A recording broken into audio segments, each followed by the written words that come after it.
Hello সবাই কেমন আছো? আমি অনেক ভালো আছি। তো এখন বাজে সকাল 11:30 আর এই মুহূর্তে বাইরের ওয়েদার 7 ডিগ্রি। পেছনে রোদ দেখতে পেলেও কোনো কাজ হচ্ছে না, প্রচণ্ড ঠান্ডা লাগছে। তো যেহেতু আমাকে দেখেই বুঝতে পারছো আবার কোথাও না কোথাও যাবে, ঠিক ধরেছো, আমি সত্যি আবার কোথাও যাব। তো তোমরা তো জানোই হয়তো অনেকে যে এখানকার লোকজন বেশিরভাগ খ্রিস্টান সম্প্রদায়ের। তো খ্রিস্টান সম্প্রদায় হওয়ার কারণে অন্যান্য ফেস্টিভ্যাল পালন করা হোক আর না হোক, ওনাদের যে ধর্মীয় যে অনুষ্ঠানগুলো সেগুলো বেশ ভালোভাবে পালন করা হয়। তো লাস্ট তোমাদের যেহেতু ভিডিওতে আমি বলেছিলাম ইস্টার সম্পর্কে, তো ইস্টারটাও ওনারা খুব বড় করেই পালন করেন, মানে বেশ বড় ফেস্টিভ্যাল ওনাদের কাছে। তো আমি কখনো সেরকম কোনো ফ্রেন্ড সার্কেল না থাকার কারণে আর সেরকম কোনো সুযোগ না পাওয়ার কারণে আজ পর্যন্ত আমি এরকম কোনো ফেস্টিভ্যালে যেতে পারিনি। তো আমি ভাবলাম আজকে যেহেতু সানডে ছুটির দিন, তার উপরে এরকম একটা ফেস্টিভ্যাল আছে, আর একে তো হচ্ছে আমি বাঙালি, তো 12 মাসে 13 পার্বণ পালন করার ব্যক্তি আমি। তো এখানে তো কোনো সেরকমভাবে সেলিব্রেশন পাওয়াই যায় না, আমাদের যেই সেলিব্রেশনগুলো, তো ওনাদেরগুলোই বা ছাড়বো কেন? তো ওনাদেরগুলোতেও আমরা এনজয় করি, নইলে অনেক বোরিং লাইফ হয়ে যাবে। তো আজকে যেহেতু আমাদের শহরের পাশের শহরে এই ফেস্টিভ্যালটা ওনারা পালন করছেন একটা মাঠের মধ্যে, তো আমি আমার বরকে সকাল থেকেই আর কি মাথা খাচ্ছি যে চলো চলো চলো আমরাও যাই। আমার বর বললে এই ইস্টার হচ্ছে বাচ্চাদের জন্য বেশিরভাগ সেলিব্রেট করা হয়, বাচ্চারা বেশি এনজয় করে, এটা পুরোটাই বানানো হচ্ছে বাচ্চাদের জন্য। তো আমি বললাম তাতে কী হয়েছে, মন কোনো দিন বড়ো হয় না, যতই তুমি শরীরে বড় হয়ে যাও না কেন, আমরাও বাচ্চা। তো চলো আমরাও বাচ্চাদের মতো করে গিয়ে একটু দেখে আসি, আর আমারও দেখা হয়ে যাবে কিভাবে সেলিব্রেট করে না করে, তো তোমাদের সাথেও সেটা শেয়ার করা হয়ে যাবে। তো আজকের ভিডিওতে আমি দেখাবো যে এখানে ইস্টার সেলিব্রেট কী করে করছে। দেখো আমি নিজেও জানি না, আমারও ফার্স্ট টাইম, তো আমি খুব ভালো করে বলতে পারবো কিনা জানি না। তো চলো বেরিয়ে পড়ি তাড়াতাড়ি করে, নইলে ফেস্টিভ্যাল অলরেডি বলেছে যে 12টা থেকে শুরু হয়ে যাবে। তো আগে প্রথম গিয়ে আমি দেখতে চাই ফার্স্ট থেকে লাস্ট অবধি কী হচ্ছে, কোনো মিস করতে চাই না। তো চলো বেরিয়ে পড়ছি। আর আমি যদি কোনো ভুল বলে থাকি ধর্মীয় অনুষ্ঠান সম্পর্কে, যেহেতু আমার কোনো জ্ঞান নেই এই ফেস্টিভ্যাল সম্পর্কে, তাহলে আমাকে ক্ষমা করে দেবে। আর আমি যদি ভুল থাকি আমাকে সেটা অবশ্যই কমেন্টে ঠিক করে দেবে যে এই জিনিসটা তুমি ভুল বলেছো, তাহলে আমারও জানা হয়ে যাবে আর বাকিদেরও হয়তো জানা হয়ে যাবে। তো চলো বেরিয়ে পড়ি, বেশি কথা বললে ঠান্ডা এখানেই জমে যাব। তো চলো যাই। তো আমরা গাড়ি নিয়ে বেরিয়ে পড়েছি, এখান থেকে মোটামুটি ওই 20 থেকে 25 মিনিটের মতো লাগবে যেতে, বেশি দূরেও না বেশি কাছেও না। তো লাস্ট ভিডিওতে আমি শেয়ার করেছিলাম কেন ইস্টার পালন করা হয়, যেহেতু গুড ফ্রাইডের পর যিশু আবার পুনর্জন্ম হয়েছিল, তো তার জন্য প্লাস স্প্রিং এই দুটোকে একসাথে সেলিব্রেট করার জন্য এখানকার লোকেরা ইস্টারকে পালন করে বা ইস্টারটাকে সেলিব্রেট করে বড় করে, দুটোই একটা ভালো জিনিস। তো অলরেডি আমরা ওখানে চলে এসেছি, একটা যেহেতু পার্কের মধ্যেই ইস্টারটা সেলিব্রেট হচ্ছে। এত লোক, আমি মনে হয় ক্যানাডায় আসার পর এই প্রথম এত লোক দেখলাম। ও না, ক্রিসমাসে অ্যাকচুয়ালি দেখেছিলাম। তো এখানে হচ্ছে ফায়ার ট্রাক রেখেছে, ফার্স্টেই ঢুকতেই এন্ট্রেন্সে ফায়ার ট্রাক রয়েছে দুটো। যেমন আমাদের দেশে আর্মিদেরকে অনেক বেশি শ্রদ্ধা করা হয় বা ওনাদের ত্যাগের জন্য ওনাদেরকে অনেক বেশি রেসপেক্ট করা হয়, এখানকার লোকেরা ফায়ার ফাইটার্সদেরকে হিরো মনে করে, মানে ওনাদের সম্মান এখানে সব থেকে বেশি। ফায়ার ফাইটার যদি কেউ কাজ করে তাকে সম্পূর্ণভাবে হিরোই মানা হয়। তো এখানে তার জন্য বাচ্চারা যেহেতু আরও বেশি পছন্দ করে, তার জন্য এখানে দুটো ফায়ার ফাইটারের ট্রাক রেখেছে, আর এখানে সম্পূর্ণ খুলে রেখেছে তাদের যা করণীয় কাজবাজ পুরোটাই এদেরকে বোঝানোর জন্য। বাচ্চাদেরকে এখানে উঠতে দেওয়া হচ্ছে, বাচ্চাদেরকে বোঝানো হচ্ছে নিজ হাতে কীভাবে চালানো হয়, কিভাবে কি করা হয়, কিভাবে ওনারা লোকেদের হেল্প করে, সেগুলো সব এক্সপ্লেন করার জন্য, যেন বাচ্চারা অনেক খুশি হয়ে যায়। যেহেতু তোমরা কাউকে যদি হিরো মনে করো, তার সম্পর্কে জানতে পারলে কতটা খুশি লাগবে, তার জন্য বাচ্চাদের এনকারেজ করার জন্য, বাচ্চাদের কাছে এটা খুলে একদম প্রকাশ করার জন্য এরকম আর কি ফায়ার ফাইটার্সের ট্রাকগুলো এখানে রাখা আছে। আর সেটা পুরোই ওপেন আছে, যেন সব বাচ্চারা ভেতরে গিয়েও সব জিনিসপত্র ধরে দেখতে পারে, হাত দিতে পারে, তার জন্য। প্লাস এখানে একটা পুলিশ ভ্যানও রাখা আছে। এখানকার যে পুলিশ ভ্যান হয় সেগুলো আমাদের দেশের থেকে অনেক আলাদা হয়, নর্মাল গাড়ির মতো দেখতে হলেও এগুলো প্রচণ্ড হেভি হয় আর প্রচণ্ড প্রোটেক্টেড হয়। এই গাড়িগুলোও যেন বাচ্চারা দেখে, পুলিশের গাড়ি বাচ্চাদের ইন্টারেস্ট থাকবে, বাচ্চারা এগুলোকে খুব পছন্দ করবে। আর বাচ্চারা যেন প্র্যাকটিক্যালি ধরতে পারে, জানতে পারে, গাড়ি সম্পর্কে সব জ্ঞান নিতে পারে, তার জন্য এগুলো ওপেন করে রেখেছে। আর বাচ্চারা এর মধ্যে ঢুকে ঢুকে সব দেখছে, ধরছে, জানছে। আর দেখেছো ভেতরের সিটগুলো, ভেতরেও একটা প্রোটেক্টর লেয়ার দেওয়া আছে এবং জানলাগুলোতেও শিক লাগানো আছে, কোনোভাবে যেন ক্রিমিনাল পালাতে না পারে।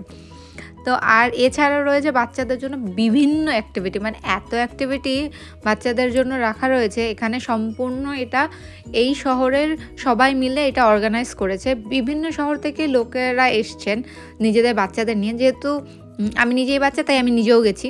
তো এখানে খাবার দাবারের জায়গা, বাচ্চাদেরকে খেলার জন্য জিনিসপত্র, কালার করার জন্য জিনিসপত্র সব ওনারা ওখান থেকেই অর্গানাইজ করেছে, যেন বাচ্চারা এসে একটু এনজয় করতে পারে। তো এই যে এত বড় একটা লাইন দেখতে পাচ্ছ, এটা হচ্ছে এই বেলুন কোম্পানির থেকে। ওনারা বেলুন দিয়ে অ্যানিমাল বানিয়ে বানিয়ে বাচ্চাদেরকে দিচ্ছে, তার জন্য এত বড় একটা লাইন ক্রিয়েট হয়েছে এখানে।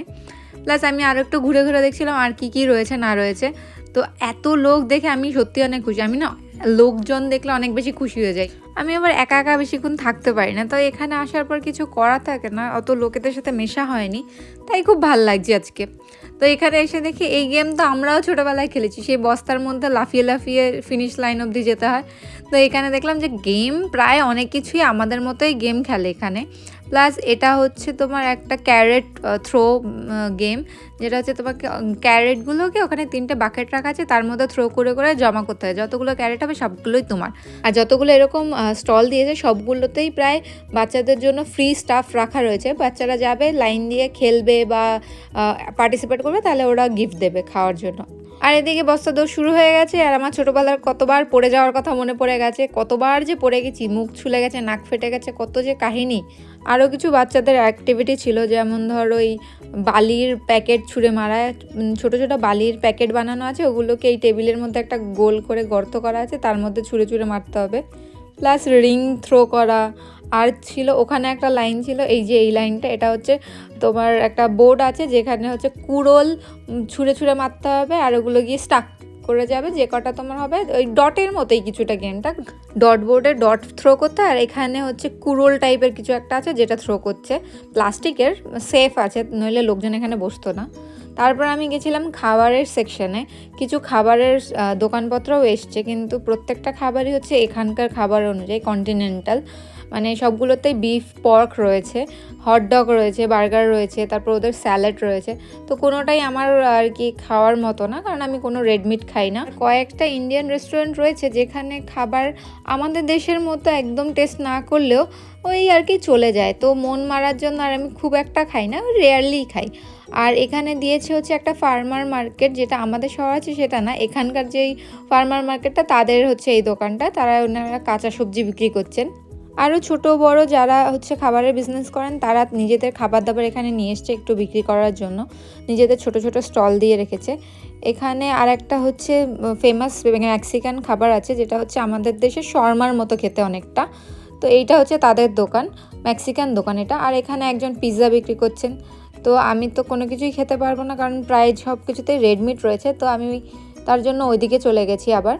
তো আমি ওখান থেকে বেরিয়ে অ্যাক্টিভিটি সাইডে আসলে দেখলাম একজন তার ট্যালেন্ট শো করছে এখানে লোক জড়ো করে। On grass. In 3, 2, 1. And we're up. Thank you. Thank you very much. Thank you. Thank you. I appear to be in a ditch. This is going to be fun. Let me find the flattest spot there is. I think we're going to be stuck right here because now it's time for the fun part. Multitasking. Trying to get the knives out of the backpack. Step 1 complete. Step 2 is perform the trick you have all been waiting for. In 3, 2, 1. One foot in unicycling. Yeah. No, is that not what we were waiting for? No? You guys want to see me juggle up here? Yeah. Okay, I suppose we can try it. Before I do this, though, I think it goes without saying, please do not try this at home. Unless, of course, you already own the knives in the unicycle, then you're good to go. But here we are, juggling knives on a ridiculously tall unicycle. In 3, 2, 1.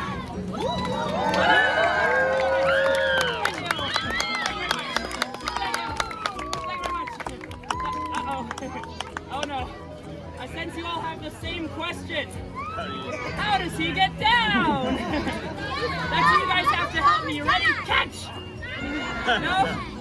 Okay, fine. I'll get down in the safest way for you, but the most dangerous way for me. Here it is. The coolest dismount. In 3, 2, 1. Oh! We've done it!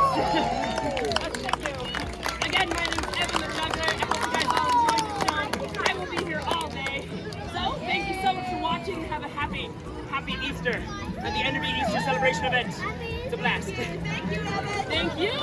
And don't try this at home, please.